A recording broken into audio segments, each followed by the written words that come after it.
All right, we are live. Hello, everyone. I have such a special treat today. We get to speak with a lawyer, which is like, oh, so fancy. It's not often. I mean, I do have some friends who are lawyers, but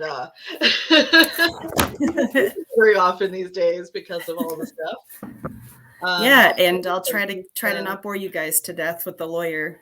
I don't know, it's going to be so interesting because a lot of Yeah. us don't think about that we have intellectual property as hmm entrepreneurs, as people who have fully online businesses. I think there's just so much I don't know about the legal side of that, and especially IP stuff. So I can't wait to hear what you have to share with us. Awesome. Yeah, I'm very passionate about helping startups and small businesses and educating them on, just trying to avoid some of the pitfalls that I see commonly. So I'm really excited to have this forum to do that. So my name is Keri Sicard. I'm owner of Virtual IP Law. I'm a patent attorney, which basically just means I'm an attorney that's also an engineer. Um, I started my own firm in October of 2020, right in the middle of the pandemic.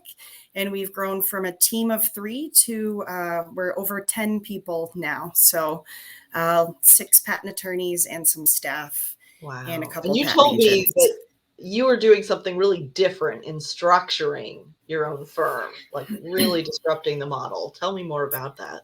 Yes.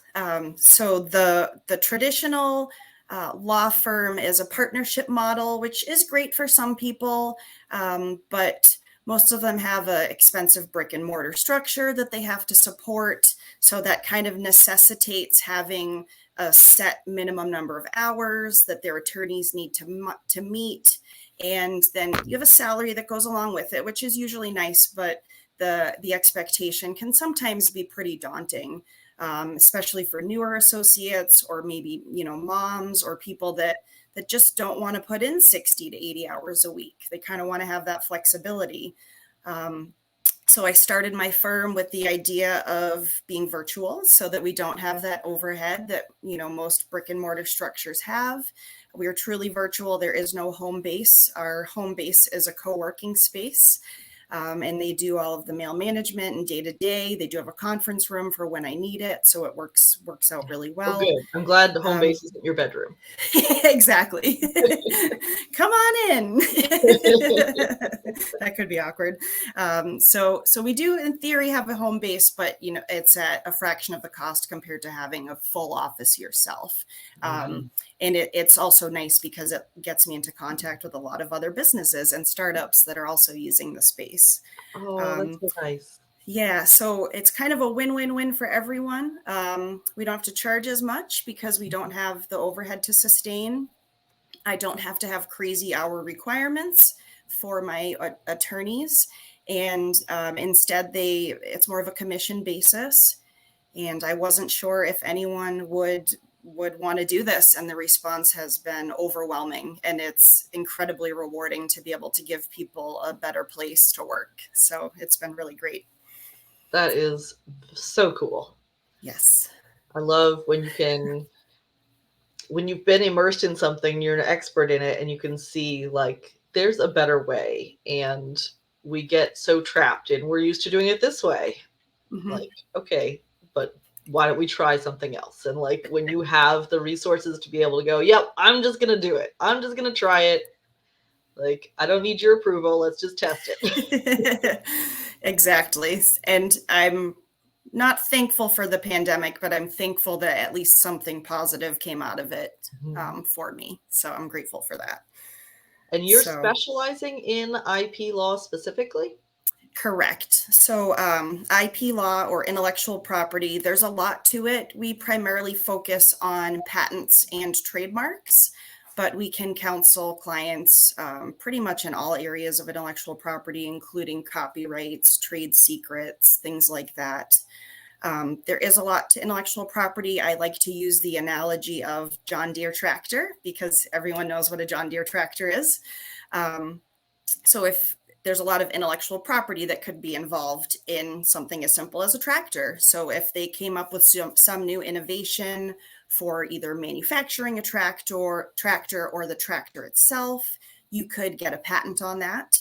The owner's manual that tells you how to fix things, you would maybe want to protect that also. That would be a copyright that generally protects works of art.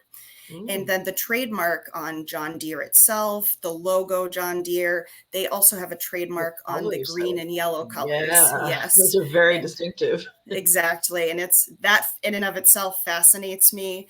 UPS Brown, what can Brown do for you? You know, it's just amazing that a color can be so impactful in a particular area.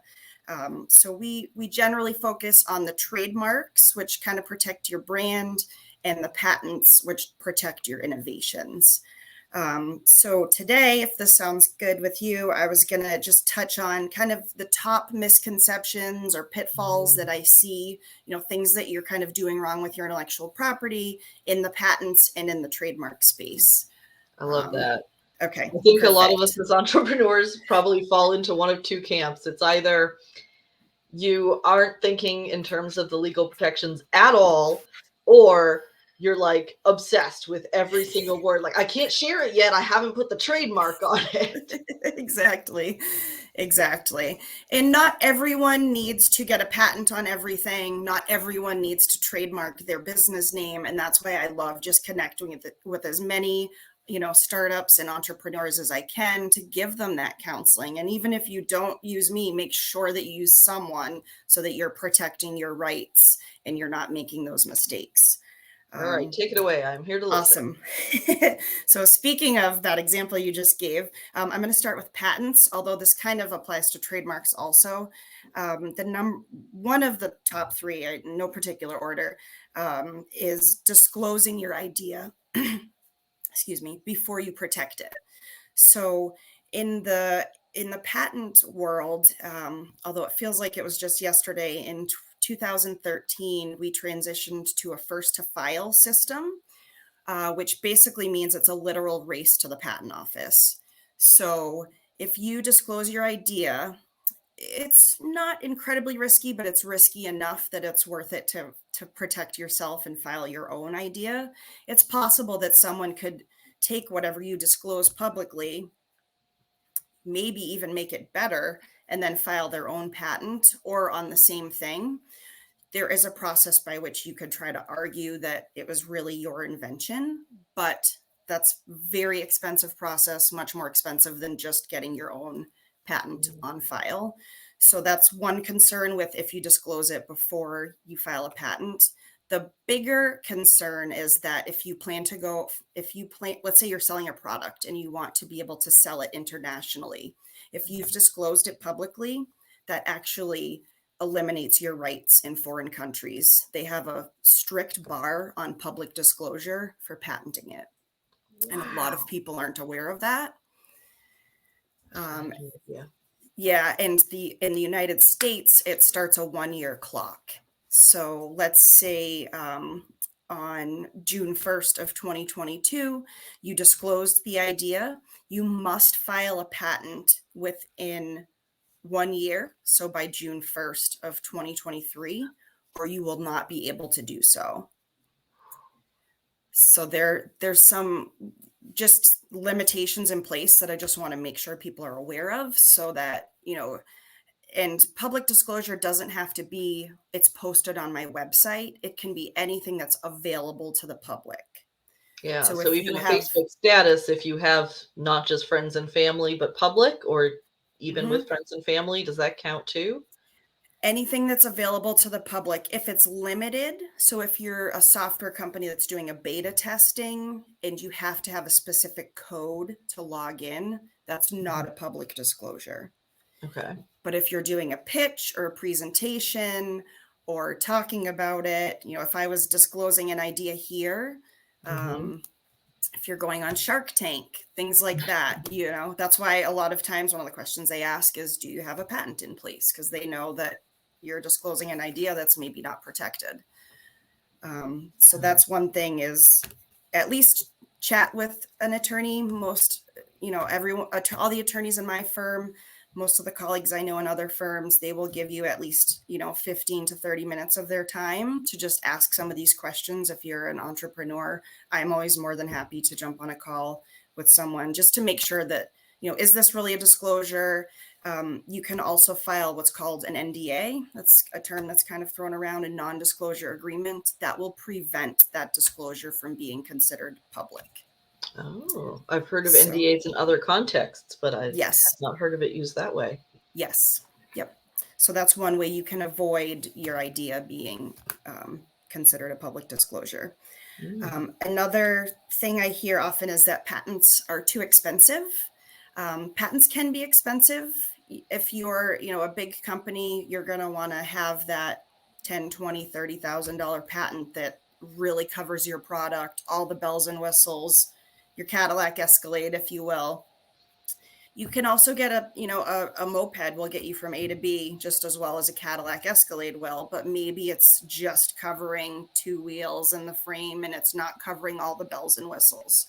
So as a startup, my favorite thing about being a startup myself is that we're able to be flexible with our pricing so that we don't have like a one cost for all. That's kind of one of the other downsides to the traditional, you have to, charge a certain amount per patent for it to be worth it for you. We don't have those same restrictions. So we're able to kind of work with clients with whatever their budget is or provide suggestions for, okay, maybe you do this. And then in a year, try to get funding over the next year to make this happen. So I think, and we're not the only firm that's like that. There are a lot of firms out there that will work with you. So I always encourage people to just get multiple quotes from multiple people, talk to a lot of attorneys, find someone that you like working with. It's like, just like anything, some are better than others. There's a mechanic that will try to sell you every part on your car, and there's a mechanic that will just sell you what you need. Attorneys can be the same way. So just I encourage people to talk to a couple. Unless it's me, you only need to talk to me. Just kidding. Clearly, we can talk to you. But We're even I say, to know you, so that helps.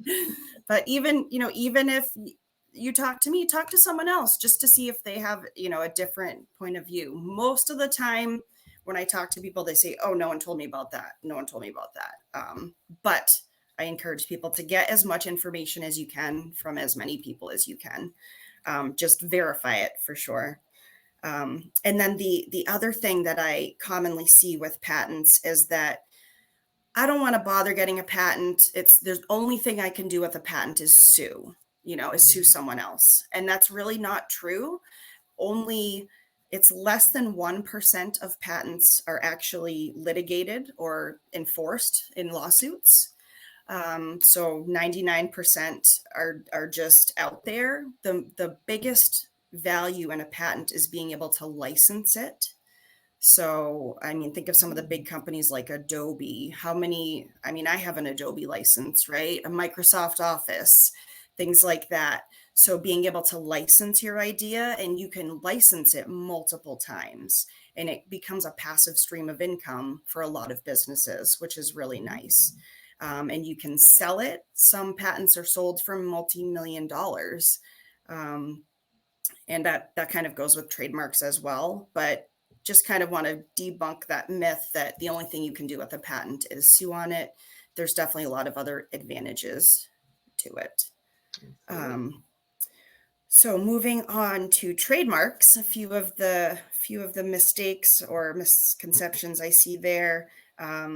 Also the same one I see in patents, that it's, I only want to have a trademark if I want to sue someone else. It's actually not true. It can really add a lot of value to your brand. Take Amazon, for example. The word Amazon in and of itself really has no value, but when you tie it to the goods and services that Amazon provides, it's a multi-billion-dollar word, just the word itself. So I think there can be a lot of value, especially if you're going to be nationwide. Are you only selling to clients in one state, which very few of us are in this, day and age. Most of us are online. We're selling to clients in multiple states, sometimes all 50 states. Then you really want to consider filing that trademark so you have that protection. And that would be Another filing it on your business name. on your business name or a logo. It can be, so there are Phrase, multiple types maybe of a people have phrase, a tagline. color, sound. The Pillsbury Doughboy. I can't do it well, but Don't do that's a it, yeah. That is owned by Pillsbury. So you could have a sound. There's lots of ways to protect trademarks. The interesting thing with trademarks is they need to be used the same consistently for them to be enforceable. So sometimes you'll see companies go through rebranding, but it can be challenging. Most of the time, if you see a trademark like Coca-Cola, it's the same. That script, it's the same every time. And Nike, the Nike swoosh, that's recognizable almost immediately. You know that's Nike with literally just a swoosh. Nike, by the way, is very litigious. You don't want to go after anything at all that has just blank it. Like there was a plant and succulent company in California that recently was shut down because they were operating under just Suck It, SUCC, for succulents. And they applied for a trademark and Nike shut them down. I was like, that's kind of a stretch. I don't know if I really would expect that to be associated with Nike. Yeah, I don't know. But that grammatical structure is so unusual. So I think it does tie to Nike. Like it clearly was inspired by them using it. Kind of like the Got Milk.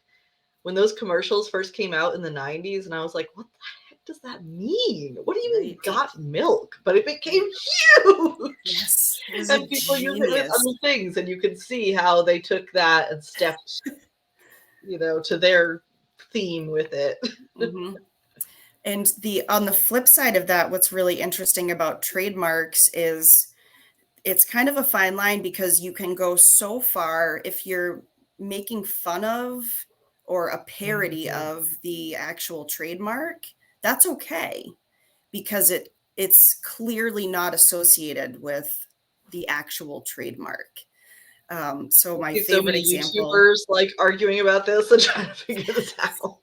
Yeah, my favorite one is there was a coffee shop that opened up that was Starbucks sucks or something like that, and they were allowed to operate because they said, well, it's clearly associated. It has to be clearly associated with the trademark, but also clearly not the source of the goods. So Starbucks would never open up a shop called Starbucks sucks. I mean, I don't know. They could be sneaky. That was their argument and it worked. I love that one. That's incredible. Well, I would not be brave enough to give that a try. Neither would I, Starbucks has some deep pockets. And that's the other thing is, you may win the battle, but at what cost? I mean, if you're up against a really big party, they can drag that out for a very long time. So sometimes it's just not worth the fight. That's the other reason why I encourage entrepreneurs and startups to file in the trademark space what's called an intent to use trademark. And that basically means I'm intending to use this in commerce, but I'm not using it yet. It used to take 2 to 3 months to hear back. It's now 6 to 12 months because there's a backlog at the trademark office. But if they find another mark that's conflicting, or someone else can what's called oppose the mark, then they can kick it out. One of my favorite examples is Apple Live Photos. If you have an iPhone, they can take what's called Live Photos, and it's basically just a mini video clip, but they call it Live Photos. They applied for a trademark for Live Photos for that use as a shortened video clip, and it was approved by the trademark office.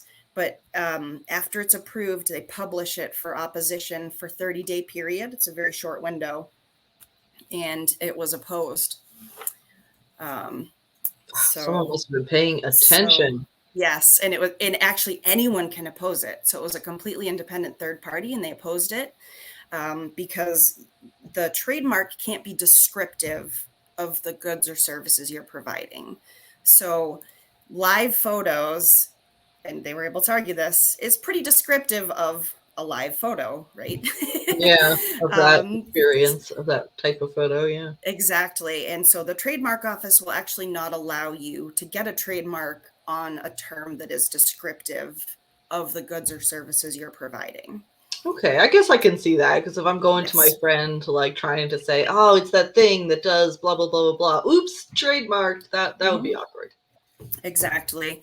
And sometimes terms can become so well known that they become descriptive, like Velcro. They've been fighting that for a very long time.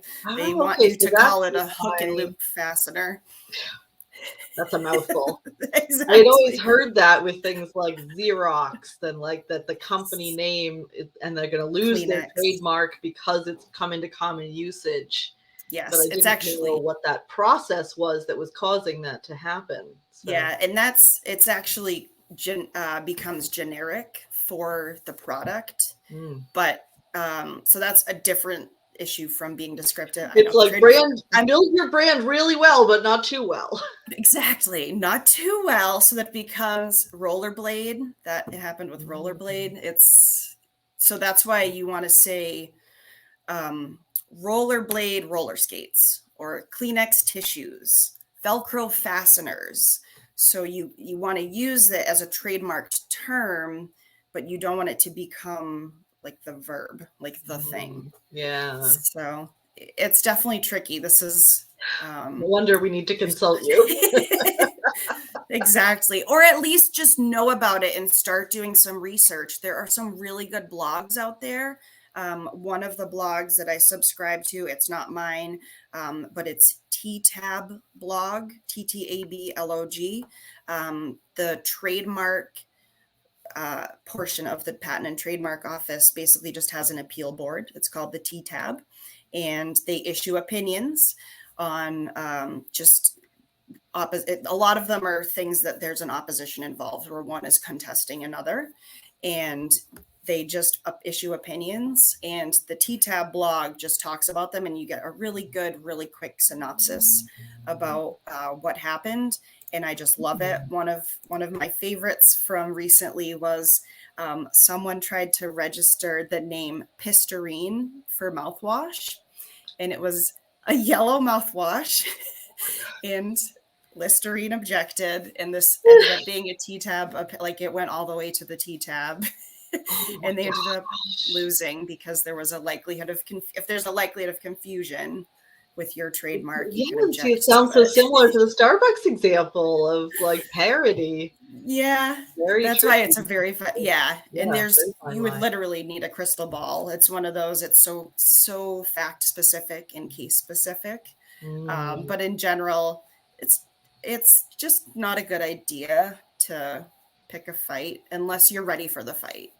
I mean, Yeah, if if that's your you're plan. like, But if you're trying to fly under the radar, like don't expect that you'll be able to do that.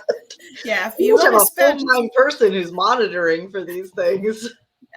yes, if you want to spend 200K defending Pisterine, have at it. But I wouldn't recommend it. Probably not a good, maybe it is a good marketing strategy. I don't know, but I really would not recommend it. So that was kind of segued into my second pitfall, is just don't pick a name that's descriptive. The best names are made up names. The caveat to that is if you don't care about getting a trademark. I have some clients that say, really doesn't matter if my name changed. People come to me because I'm John Doe. They don't come to me because I'm Billy's shop or what, Billy's Yeah. automotive shop. They come to me because I'm John Doe, even though it's this name. So if you really don't care, if you're only operating in one state, it's fine. The descriptiveness is kind of a catch-22 because it's you can't protect it, which is not great. But at the same token, no one else can really protect it. So you're probably safe to use it. So you're safe using it from the standpoint of you don't want to be stepping on anyone else's toes in the name that you choose. But you're probably not going to be able to protect it. So, Pepsi, that has absolutely nothing to do with soda. So Yeah, I it's a think it's a made-up word. made up name. Did Yep. Amazon struggle with that at all? Because they kind of recreated the definition from the Amazon rainforest into a whole new Right. word, kind of. Yeah, I don't think so. And that's actually a good one because it's really not descriptive at all of what they're doing. So, Amazon I is not remember them like descriptive. loosely tying it to the word in the beginning. Their first ads were like, we're gonna need the whole rainforest space to hold all these books. Right, right. That's probably why they shifted away from that. We're not cutting down the rainforest. We just need that much space. Yeah, Then I think they yeah. changed it to like we'd need all of Mars to store the number of books that we have or something like Right, that. right. Tried to remember from 20 years back, but I think it was something along those lines. Yep. And it can be suggestive. So that's what's, like they were probably trying to get people to make that connection, like, oh, That it's big. Amazon, it's Yeah. big. Yeah. So it can be suggestive, but it can't be merely descriptive of what's going on. And then the last mistake that we touched on a little bit, but I just wanted to highlight was choosing a name that sounds like or looks like another name. So like Nike's Just Do It. So I wouldn't pick anything that is just blank it. You'll get in trouble. A common mistake I see with that is if there's a misconception that if it is spelled differently, that it is okay. And in the trademark world, it's not only does it look the same, but it's also does it sound the same. So when you're thinking about picking a name, if you see something that that has one day at a time, and you think, okay, instead I'm going to replace one with the number one, and I'm going to replace time with a clock. So it's one day at a time with a watch. That's still too confusingly similar, even though you've made some changes. You could maybe try to get a trademark on that stylized, if it's some special font, but you would have to use it in that font every single time. So that one's a little tricky to try to briefly touch upon, but I just want to, if it's spelled for, you also have to look for companies that have the number 4 or FOUR or FORE. So it's not just exact same spelling. Sometimes it can be, anything that sounds the same. So, yeah. I did hear about it. It was more recently than Amazon from 20 years ago, but the Wounded Warrior Project. I just listened to an interesting YouTube deep dive about their business practices and how they started suing people for having charities with a similar name. And it got into all kinds of those sorts of issues. Like the phrase wounded warrior is a frequently used one that they didn't make up, but it is also very strongly associated with their charity. But it's also like, it looks weird to have a charity suing other charities. Like, why are you spending money on that and not helping people? So it was very fascinating to hear about. Yeah, it is very fascinating. Both patents and trademarks, but trademarks seem to have some pretty interesting ones out there. Lots of nuances to it, for sure. The other one I just wanted to quickly touch base on is there is no correlation between the state trademark and the federal trademark. So oftentimes I will chat with business owners who go to the Secretary of State, and most of them will have a business search and a trademark search for the state. Sometimes they're the same, sometimes they're separate, depends on the state. I'm in New Hampshire. It's a separate search for each one.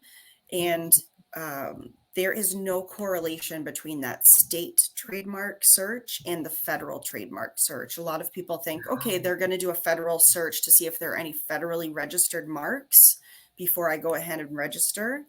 And that's just not the case. So I'm registered as a business, virtual IP law in New Hampshire. I don't have a federal trademark, but if I wanted one, it would be federally on virtual IP law.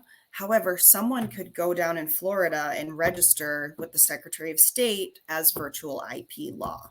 And they won't get kicked back. And there's very little I can do to stop them from using it. Oh, interesting. So once they start using it, I can go after them, but only with the federal trademark. So the one other piece I want to make sure I mention is there's just a lot to that. And if I haven't already said it, tell us everything we need to know. I know, right? Is just that, oh gosh, I lost it. So sorry. This is about the state trademarks. That's okay. I don't want to overload you guys with info anyway, but just to keep in mind that, the use is only tied to where you're using it. So, so if you are very local and you're focused locally, it might not be that big a deal if somebody's using the same name in the other across the country, 3,000 miles away from you. Exactly. And but most of us are doing business online. Exactly. And the biggest advantage to having the federal trademark is that it prevents others. You have a right to use it anywhere in the United States. So even if you're only using it in, let's say, New England, you're in New Hampshire and Massachusetts, you're only using it in those two states, you can prevent other people in California from using it. It's actually it happens to restaurants all the time. It's happened to a few restaurants in New Hampshire. They get hit with a cease and desist from a restaurant in California that's operating with the same name. Yeah. Oh my gosh. We have a question here. Are there many companies who are using state trademarks? There are some companies that use state trademarks. That's typically if you are only operating within the state and you don't plan to work or have clients outside of the state. Some examples are banks. Most banks are only within a particular state, but they will have a trademark because they may have multiple locations. So it really depends. Most of us, it's like, forget the state, focus on the federal. Yes. So in New Hampshire, so the cost for filing federally is minimally more than filing in just one state. So if you meet the threshold of having use in commerce, which basically just means that you have sales or advertising in multiple states, then you can apply for the federal trademark. Okay. But if you don't meet that threshold, it would be worth filing in your state if you want to prevent anyone else from using in that state. Wow. There is so much to know. My head is spinning a little bit. Hopefully not too bad. Tried to kind of graze the surface. Yeah. I'm one of those people who has not considered it at all, but I have a friend, colleague, potential client who's like, I can't tell you about my thing because I'm trying to trademark it. So I sent her your email, but I don't know if she's going to reach out. Like, okay. Yeah, I'm trying to ramp up my content on our website just to get a lot more of this info out there and to give people a resource. So we're working on ramping that up.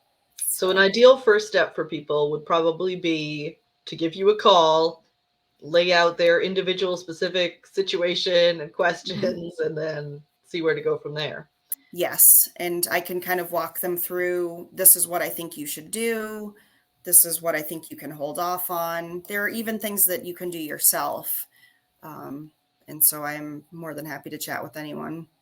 Okay. I think we put your calendar link in the description, but I'll have to double check for that. Awesome. Make sure that's yeah, our website also has a link directly on the homepage to schedule a free consultation. Oh, perfect. Excellent. Yes. And that's just virtualiplaw.com? It's virtualipllc.com. Okay. virtualipllc.com. Excellent. Yes. Excellent. Right. Thank you for this fascinating topic. Yes. I love Thank you for learning new having me. things. That flew by. Good. All right, I'm gonna Awesome. end here, and we Great. will. Thank you.